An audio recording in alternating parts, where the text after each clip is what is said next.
Not again, not again, not again. The Dodgers do it again. They sign Kyle Tucker. So what's next for the Giants and every other Major League Baseball team? That's what's coming up on Locked On Giants.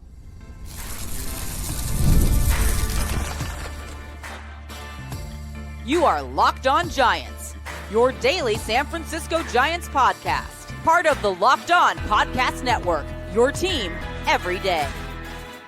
What's up, y'all? I'm Alan Stiles. Welcome to Locked On Giants, part of the Locked On Podcast Network. Now, thanks to you, the #1 sports podcast network. On the show, we provide daily episodes Monday through Friday talking about the San Francisco Giants in a way that combines passion, analytics, with the eye test, and a little bit of fun. I'm from the Bay Area, but I live in Sacramento now, and I host a show on Sacktown Sports 1140, as well as emceeing Sacramento Rivercast games. All in all, I'm lucky enough to cover a team I've been a fan of all my life. Today, we are discussing the Dodgers getting Kyle Tucker and another big move made right before I hit record on this. Bo Bichette headed to the Mets. We are also going to discuss what free agents are even left for the Giants and all the other teams. And last but not least, it's kind of going to be a moving theme with the Giants' next move, but also, what are we doing with Major League Baseball? Let's get a little bit uncomfortable here on a Friday, because that's where this thing is going. Today's episode is brought to you by FanDuel. The NFL playoffs are here. FanDuel is officially in playoff mode.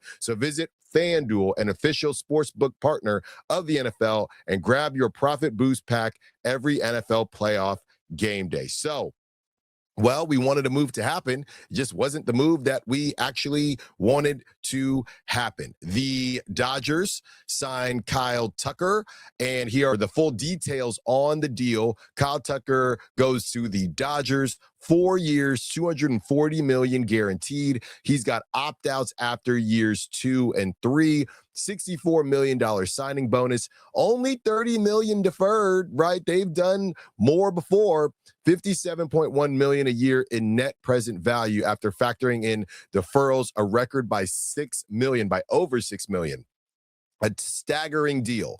That's what Jeff Passan calls it. And here we are. You know, these are some of the conversations that we knew were going to be awkward. These were some of the conversations that we maybe didn't want to have, but the large collection of baseball media, baseball fans last night, it was a lot of sadness, right? And the sadness was we are definitely headed to a lockout, because something has got to stop. And a lot of people have a lot of thoughts on this. I will share mine with you. I think there are two conversations or two arguments to be made. I think there's an argument to be made about teams that are not spending as much as they could. The Giants could be in that category. You know, they get the Huron Theater. They do some other things that might not make the fans happy. So the Giants are in one category. Then you have a category of small market teams that just literally can't be in the same stratosphere as the Dodgers. But on top of all that, so I guess maybe there are three pieces to this,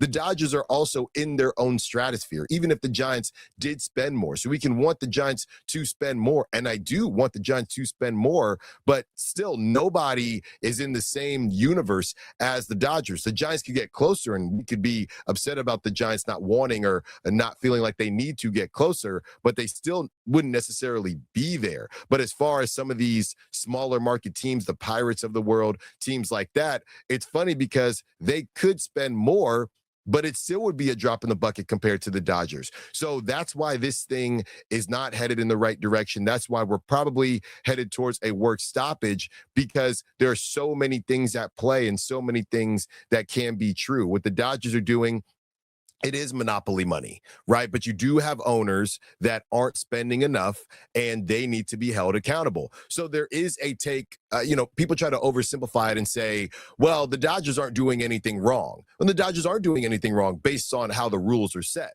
But that's why other sports leagues, other pro sports leagues have different sets of rules, right? They're not doing anything wrong based on what the rules are right now. That doesn't mean that the rules are correct. On the other side of that, if you can lower what the Dodgers are able to do, you also can raise what other teams have to do. And I know that there's been a lot of parity here, but it's almost as if the Dodgers are making us pay for the parity of the past, back when they had guys like Cody Bellinger, back when they had guys like Jock Peterson, and they weren't able to get over the hump. The Dodgers are now making us pay for all of that. All the jokes that we had for Clayton Kershaw and all the times that they did not get it done, they're now making up for all that. And it started with the Mookie Betts stuff. And it started with all of the different moves that they've made. And they've been prudent and good at drafting too. Now, a lot of people think that, if you want to put a tinfoil hat on, maybe the Dodgers farm system isn't as good as maybe a lot of these platforms make it out to be, which helps them when they do come out to make those deals. But that's a conversation for a different day. But there's just a lot of things to break down, and I don't think it's as simple as the Dodgers either are in the right or the Dodgers are in the wrong. Nothing in life is normally that simple, but when it comes to sports talk, a lot of people like to be on the left side or the right side, right? There's a right, there's a wrong, there's this take, there's that take. Nobody likes fence sitting in sports talk, and I'm not trying to fence it. It's just a hyper complex situation, right? The fact that the Dodgers are maybe exploiting the rules, I feel like you could say that the small market teams like the Pirates and, the A's are starting to spend a little bit more money now, but those teams are also exploiting the rules in a negative way because they know their bottom line and their bottom dollar is never going to be what the Dodgers are at, but they can still make revenue based on the money that they aren't spending on the team. So there's two different exploitations going on here. And I think that the Giants kind of sit in this middle ground where, they're kind of floating under. We're about middle of the road when it comes to spending, maybe a little above average, then middle of the road when it comes to spending. So it should be all good in our neighborhood, but that's not good either because you're also making a lot of money and a lot of revenue, and it's not necessarily reflecting what you're putting back into the team at all times, even though they are spending a good bit. Like I said, they're top 12, whatever it is, they're not at the bottom of the barrel. So it's just not a very clean subject. It's not a very clear subject to hop on a microphone and say, well, this is why the Dodgers are wrong, or why this is why the Dodgers are right. And I'm seeing a lot of that right now. Ultimately, people are just upset because we saw this come out, and Kyle Tucker, I don't know Kyle Tucker. I'm not going to bag on his character, anything like that, because the bottom line is not only are the Dodgers better than the Mets, they offered him more money than the Mets. So it's not as if, well, both sides offered, I think it was, I don't know, 40 million more, something like that. So it's not as if there are two similar or two exactly the same deals, and he chose to Kevin Durant it and go to the Dodgers, right? If what is being reported is true about the 40 million, 40 million, whatever it is that the Dodgers offered him, who are we to say, well, he should go to the Mets anyway because the Dodgers, they just won the World Series. I would like you to turn down $40 million. Even if you're getting a bunch of $1 million in that deal, I would like any of you out there that feel like that to turn down $40 million just because of, I don't know, competitive integrity, if we want to call it that. That sounds ridiculous, and I don't think any of us would do it unless deep down in our heart of hearts, we really wanted to be on a specific team like the Giants. I hate the Dodgers. I came up. I'm willing to give up $40 million. That's how much I hate. I grew up in the Bay Area. That's how much I hate the Dodgers. And I guarantee you, a lot of us probably still would take that money and go to the Dodgers. So it's hard for me to bag on Kyle Tucker specifically when it wasn't a pure match in the deal. If it was a pure match in the deal, then I could at least say, yeah, man, I saw people comparing Kyle Tucker to Kevin Durant. That's completely different. Kevin Durant had similar deals everywhere, right? He was Kevin Durant at that time, and he still is. And he chose to go to the Warriors. That's different than you are offering me the most money by a significant amount. Even though you're the Dodgers, I got to take that deal. Let's keep the conversation going. Well, we know who's off the market. Ranger Suárez to the Red Sox. You have Bo Bichette to the Mets. So now the Mets decide, well, we're going to pivot and go get Bo Bichette. So we'll talk about that on the other side and who is left as far as the free agents are concerned. More Locked On Giants coming up. The NFL playoffs are here, and FanDuel is officially in playoff mode. Every game day during the NFL playoffs, FanDuel is giving customers even more ways to get in on the action. Because right now, every NFL playoff game day, FanDuel users get a profit boost pack waiting for them inside the app. Each game day, you'll see a pack loaded with multiple profit boosts you can apply to the bets you like the most. Open your profit boost pack first thing on game day, and you see what boosts you want to apply. The boost lets you lean into your game day instincts, whether you're backing momentum, defense, quarterback play, or coaching. The boosts give you more juice on the bets you already like instead of forcing you to bet something new. Every play feels bigger, and the boosts make your bets feel that way too. Make your picks, then apply your profit boost to go after even bigger payouts while the playoffs get rolling. So visit FanDuel, an official sportsbook partner of the NFL, and grab your profit boost pack every NFL playoff game day. So I know I make these jokes often that I got to refresh the app, but I'm serious this time because there is a ton going on. And I just saw, okay, this is Bob Nightingale, but this is the same deal. Bob Nightingale says the Phillies had agreed to Bo Bichette's request for a 7-year, $200 million deal last night and believed they would sign him until the Mets swooped in with their 3-year, $126 million offer after losing out in the Kyle Tucker sweepstakes. So, right there, Bo Bichette looking for more optionality in that high AAV and I guess not being locked down for 7 years. So, that is, I guess, whatever is clever and how other people kind of look at what they want out of these deals. So if you look at it, you got 200 over the 7 years, and that's what, 28.5 a year. And for the, what was it, 120, I think it was 126. Yeah, 3 years, 126. So you get that going. And yeah, that's 42 million a year. 42 million a year. So, with Kyle Tucker, and I saw somebody say this, if you want to feel a bit better about the situation, I saw somebody say, if the Giants sign Kyle Tucker for 60 million a year, Giants fans would also be upset about that, because the bottom line is the Dodgers, going back to this whole idea of the overspending, the Dodgers are just spending it to spend it. We don't believe that Kyle Tucker is a 60 million a year player, and he probably isn't. I don't want to say probably, he isn't. So we can be upset that the Dodgers made the deal, but also I guess that's more about the current setup, because it's not that they made the deal, it's that it was a dumb deal to make, right? Or it was a deal that they just made because they can, and nobody else was going to pay Kyle Tucker that because he's not worth that. Other teams aren't in positions to grossly overpay players. They're just not in that situation.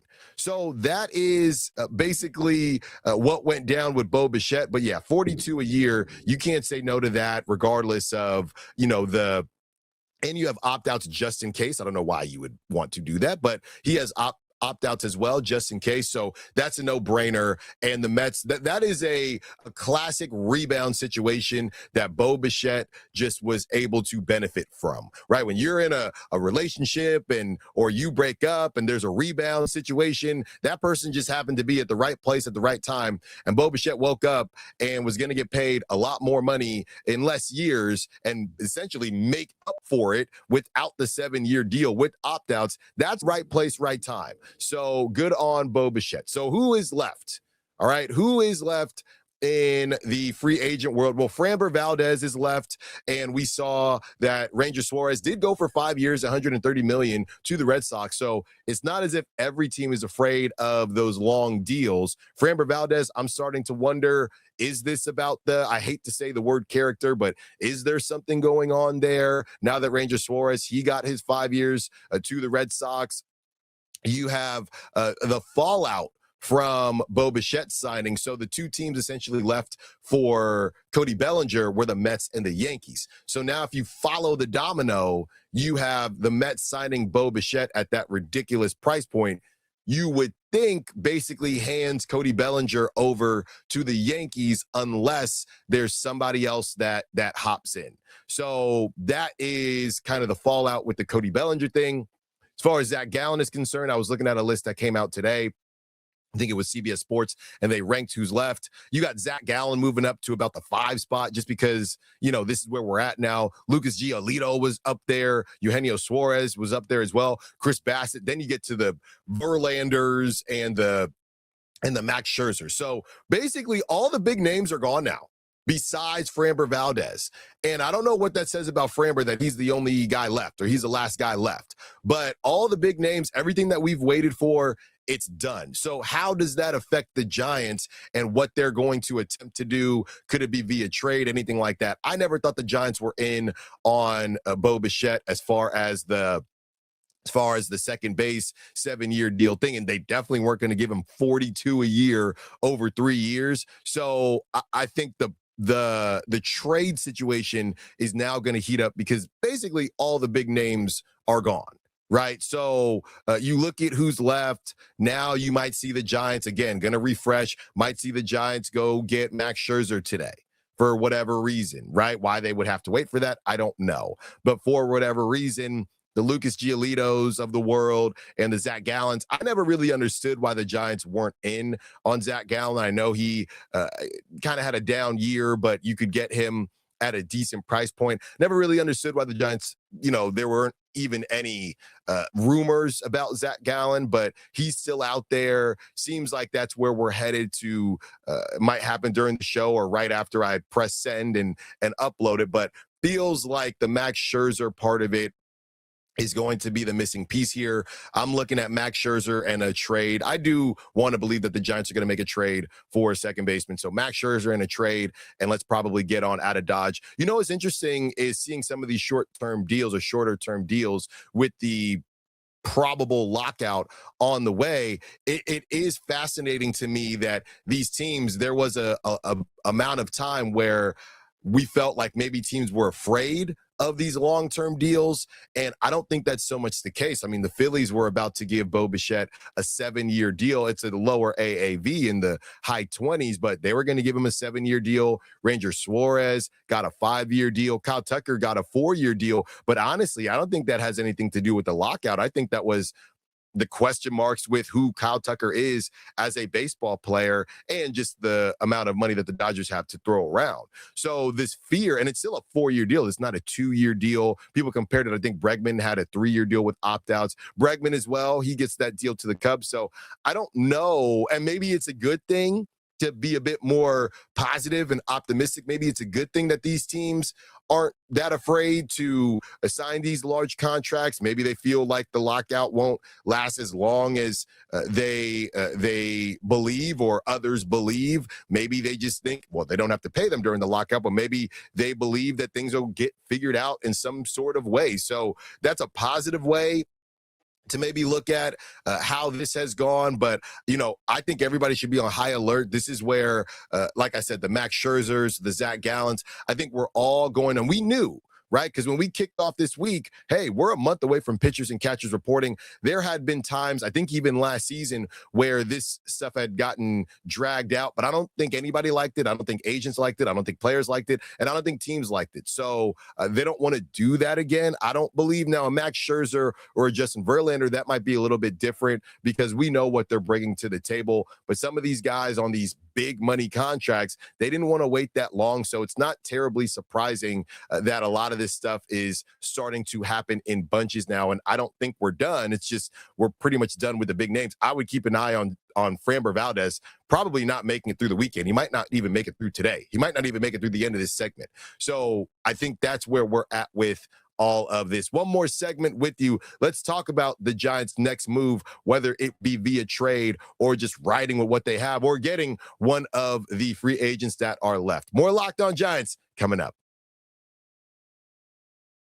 Thank you for making Locked On Giants your first listen of the day, and thank you for making Locked On the #1 sports podcast network. You already live your team every day. Now take it up a level and go ad-free. Join the Everydayer Club and get Locked On Giants with no interruptions, members-only Discord access, and more, all for just $5 a month or $50 a year. Go to LockedOnSFGiants.supercast.com or check the link in the show notes to learn more. If you're a true diehard Giants fan, the Everydayer All Access tier is built for you. You'll get one-on-one text access with me, money, all access episodes, an exclusive newsletter, and a 15% discount to the Locked On merch store. Head to lockedonsfgiants.supercast.com to join the Everydayer Club and unlock all access. You can also find the link in the show notes.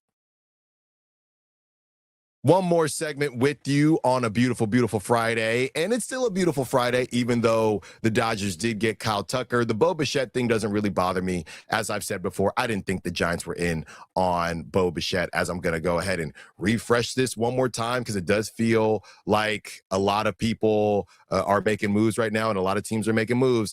I don't see anything, okay? I do not see anything as of right now. And we're just looking at Buster Olney's possible lineup for the Mets. You have Lindor, Soto, Bichette, Polanco, Vientos, Semien, Alvarez, Taylor, and Benj. The other thing about Bo Bichette, you go to the Mets to get paid more than you were going to get paid by the Phillies, and he's not playing shortstop, right? You got Francisco Lindor, so he's probably going to play second or third base.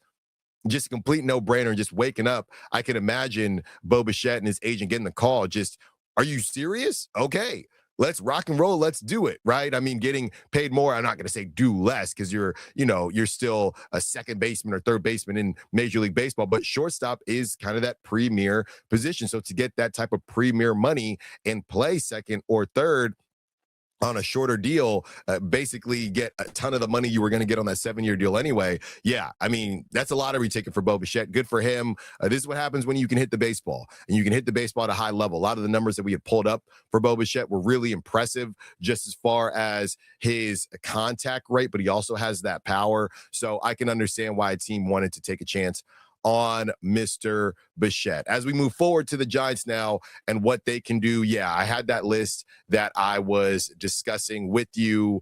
And, you have the Zach Gallons of the world, the Lucas Giolito's of the world, the Eugenio Suarez's of the world, Chris Bassett as well. Look, I mean, maybe there's a world where the Giants didn't want to look bad and sign one of these guys while the big names were out, because it would be super obvious that the Giants were going in the save money route, even though they've already kind of done that with the guys that they have added. I just think that they are done. I think that they don't want to give out even secondary money if they don't think that this guy can produce. If they're sitting here trying to say that they believe that their acquisitions have the same type of ceiling as a Imai, and they do have similar projections if you eliminate the threat of injury or anything like that, then there's no way they're going to pay more for somebody, in my opinion, like a Zach Gallen, because you're going to pay him a little bit more than you're paying the current guys that you've signed, but you don't think that his production is going to be that much different. You might as well save that $10 million, whatever it is. That's where the Giants have been. The only player out there that we could maybe have a conversation about is Framber Valdez, who the Giants did meet with early on. Are we looking at Framber Valdez if this is a type of character situation, or he could just be holding out to see what the Ranger Suárez's of the world got to say, hey, well, I need to get more than Ranger Suárez, and this is why. But if it is kind of a short-term situation, that's the only world I see this. If it's a prove-it deal, but the AAV, I believe, is going to be the issue for the Giants, because even in these prove-it deals, you're not going to give the same AAV or that same salary price point you'd be giving in a long-term deal. So you're going to give it up in a different way, maybe not as much, but in a different way. See what happened with Bo Bichette and the Mets. So Framber Valdez is really the only other name that we would throw out there for the big names. He's the only name left. As far as some of the lower level guys, yeah, I think the Giants, what they've shown us is they're not going to go mid-tier, right? They don't want the middle class of the pitchers. If they're going to go anywhere, they're just going to try to get a deal, right? If they're not going to go elite, which it seems like they're not going to, they're the Cody Ponces. They were out on guys like that, and the Blue Jays kind of an overpay there. At least that's what a lot of people are thinking based on the projection. So I just think they're going to go to the bottom. Right. And that's no disrespect to Max Scherzer and Justin Verlander, but there's a reason they're both still available. They're in their late 30s.